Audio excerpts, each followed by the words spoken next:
Hey there! In this video we're going to take a brief look at pick slanting. If this is something you've already been investigating and working with but have questions about, this video is for you.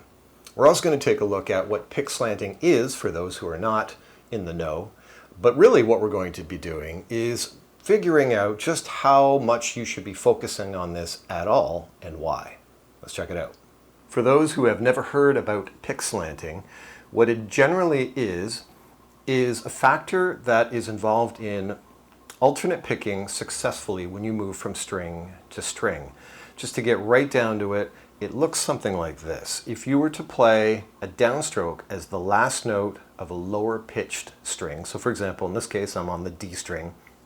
If I'm going to pick a note on the D string, and then my next note is going to be an upstroke on the third string, there needs to be some sort of an arc that your pick creates to go over the string so that you can avoid plowing into the third string before you're able to hit it with an upstroke.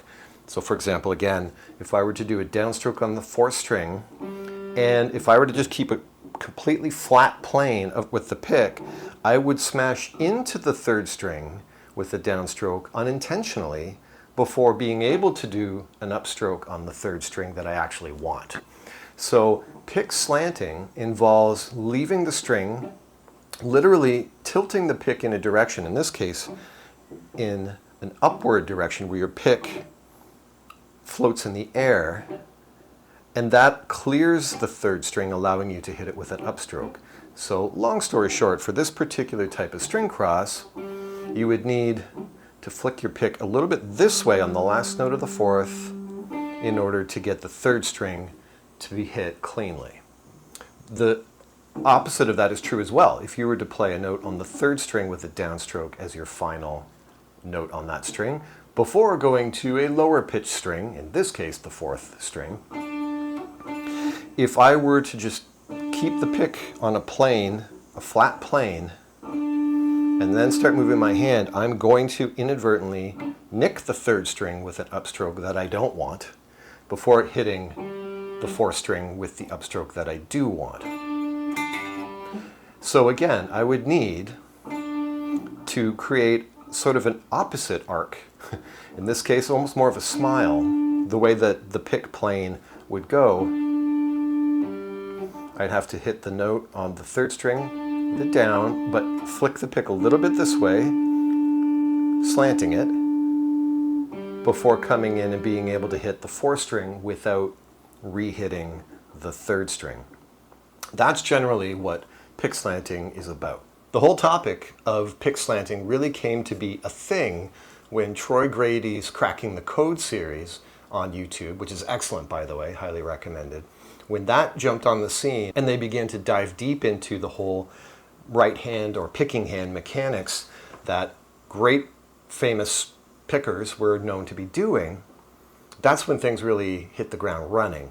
But it also seemed to cause a lot of concern among certain players. For example, I've had students, past and present, who have been watching that series, and they come to me and they're more concerned about whether they understand it or not, or they should be concerned about it.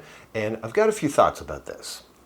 First of all, yes, pick slanting is a necessary thing. You can't play cleanly and accurately without some sort of that movement to avoid strings. Whether it's an upward pick slant or a downward pick slant, depending on the situation, these things have to happen in order for you to play a cleanly executed series of notes with your pick. However, the players that Troy would investigate, he would bring in players like Steve Morse and Rusty Cooley, Michelangelo Badio, Andy Wood, tons of players over the years, and he would sit them down and film them, and you would be able to see up close the right hand movements that allow them to do what they do. The one interesting thing that I think can help you to relax on all of this is none of them were aware that they were making these motions. Interesting. So while someone who's watching this series and is learning about this stuff, they're feeling like they need to know about it, they need to implement deliberately certain things, you might be missing the point. Those players were not focused on the minutia of the movements involved. They were focused on good sounding playing, good sounding execution, good sounding synchronization between the hands. That's what they focused on. That is what you should focus on. Let's put it this way. If you were to execute something precisely and perfectly, guess what? You have done those pick slanting moves whether you knew it or not. If you didn't do them, it wouldn't be precise. You would run into strings you don't want to run into and all that. So my suggestion here is focus on getting the sound you want. Focus on getting the clean execution that you're looking for. And if you're getting it, those movements will be a built-in, behind-the-scenes gear being worked to make that happen. Think about riding a bike or driving a car. Think about having to focus on a specific area of the calf muscle as you depress the gas in order to accelerate, or more importantly, if you're going to brake. Imagine if you having to think about that. You're probably just going to get into an accident. Our body is designed to let our brain make those moves for us. Our brain is in the background making those small moves happen so that we don't need to consciously focus on it. The whole study of pick slanting, though, is really just reverse engineering what had to happen in order for these players to become who they are. That wasn't necessarily thought of ahead of time, and then you become that player. So while I think it's a good thing to be aware of pick slanting and the different types that will help you to play what you need to play, I would also say don't worry about it. If you run into something in practice where you consistently make a mistake, your pick consistently knocks into a string that you're trying not to hit or whatever, then maybe you can take a conscious approach, look at it and see if that's what you're doing. Maybe you're not slanting your pick in the right direction. But generally speaking, focus on clean execution, synchronicity, good tone, things like that.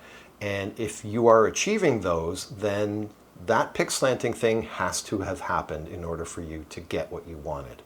That's the main thing. So relax about it, enjoy, and I will catch you in the next one.